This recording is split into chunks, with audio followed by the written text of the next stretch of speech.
नहीं है, बट तब भी हम कोशिश करते हैं थोड़ा सा बेस्ड ऑन आवर प्रिजम्पशन, जो हम एक लिबर्टी लेके प्रिजम्पशन कर रहे हैं। एक जवाब तो ये हो गया कि हमारा एपिसोड 70 देख लें जाके, 70 जो रिसेंटली रिलीज हुआ है, तो उससे इनको काफ़ी आइडिया लग जाना चाहिए। और दूसरा इन्होंने कहा कि भाई मैं 52 साल का हूँ और रिटायरमेंट प्लानिंग करें, तो हम प्रिजम्पशन ये किए ले रहे हैं कि ये वर्किंग हैं, अभी 10-12 साल और काम करते रहेंगे, और 50,000 रुपये का मैंने इनका मान लिया कि आज का इनका घर का खर्चा है। प्रिजम्पशन है ये, और 50,000 भी हो सकता है, कम भी हो सकता है, ज़्यादा भी हो सकता है। तो अगर 50,000 रुपये का खर्चा है तो हमने ये मान लिया कि ये 12 साल अभी और वर्किंग करके अर्निंग करेंगे। काम तो ये विश की बहुत साल तक करते रहें।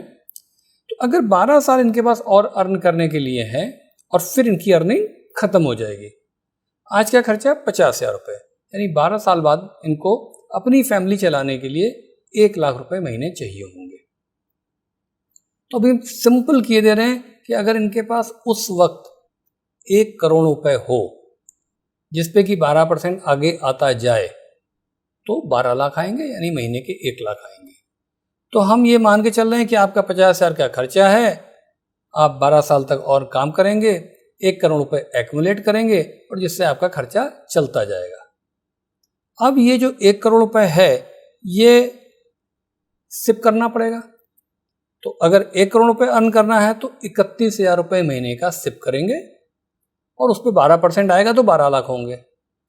अब आप ये भी कह सकते हैं, क्योंकि आपने तो कुछ कहा ही नहीं, हम ही कह रहे हैं, आप ये भी कह सकते हैं कि भाई रिटायरमेंट के बाद इक्विटी में लगे रहेंगे, 12% कमाएंगे, डर लग सकता है, हो सकता है थोड़ा सा मिक्स कर दें डेट और इक्विटी में, 8% ही कमाएं, तो फिर 2 करोड़ रुपये चाहिए।